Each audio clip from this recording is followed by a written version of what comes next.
Evening guys, have a quick look at this. Two Mudmasters and a GA2100. I'm going to shine a light on them, very briefly, a couple of seconds each. What's happening there then? I'm also going to shine a light on this material. It's brightly glowing. In this video, I'm going to give you a couple of really simple tips about luminosity, one directly relating to your G-Shocks.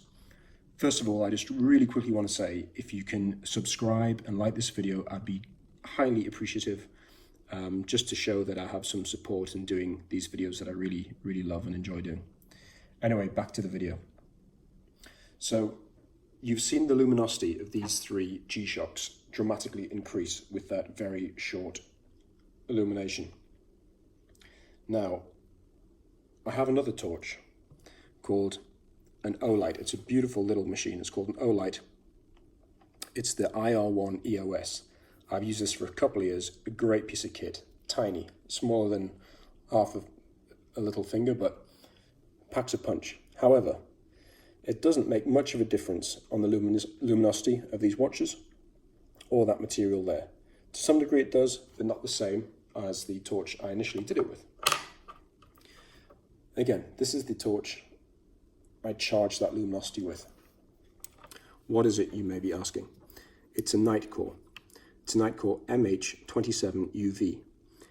The UV element being the operative acronym there. It's the ultraviolet factor in this watch, which makes a difference on the luminosity of the watches. This is a fantastically powerful torch for its size. It's 1000 lumens max output. It's got a max beam distance of 462 meters. It's got a max runtime of 28 hours. It's got location beacon, red, blue, warning light, SOS, strobe options. It's rechargeable as well. If I turn on the iOS and show you quickly here, that's where you recharge it via USB.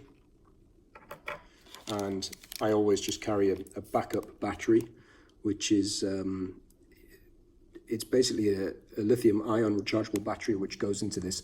It's quite an unusual size, which is why I carry a charged backup at all times if I'm in an environment where I need to rely on a torch. But basically, this has very long life cycle and reusability. So, just a little background on this torch itself. Now back to the luminosity factor. So you might be asking, what's the benefit of being able to charge, so to speak, the luminosity of your G-Shocks? So I just want to talk you through a small story.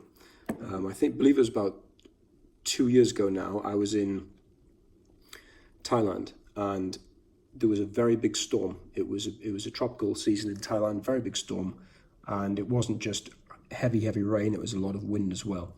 And I was in a relatively small hotel. It battered the hotel, and quite early into the evening, but when it was dark, the hotel lost 100% of its electricity, of its power.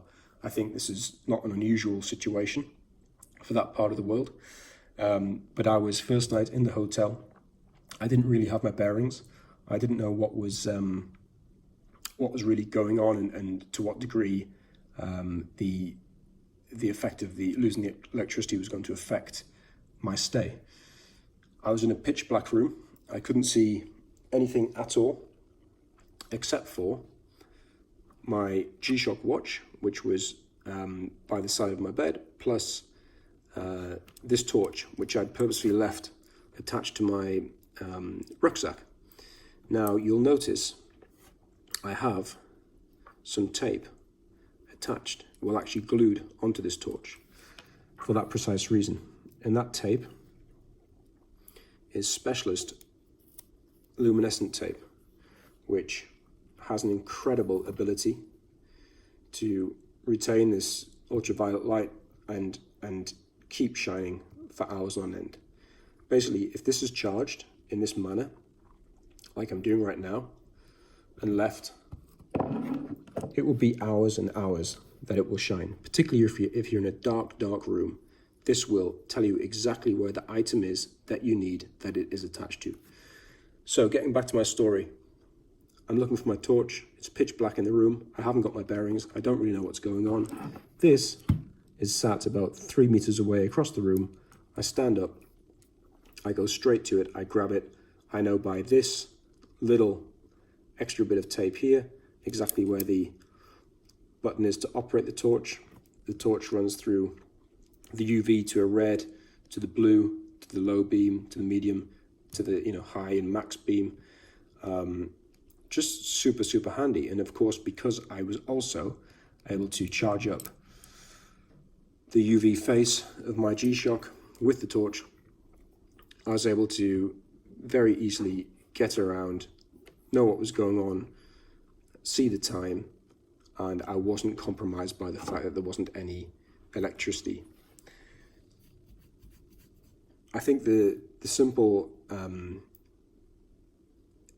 story here is that these G-Shocks have some fantastic luminescence built into them, and you don't obviously have to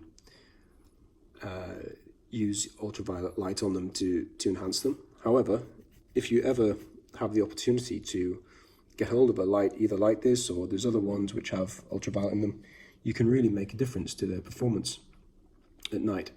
And yeah, I'm sure that some of you didn't know just how powerful this kind of UV material is. Just thought I'd give you a brief insight, glimpse, or tip into a simple enhancement you can make to your G-Shocks. I hope you found that useful. Thank you.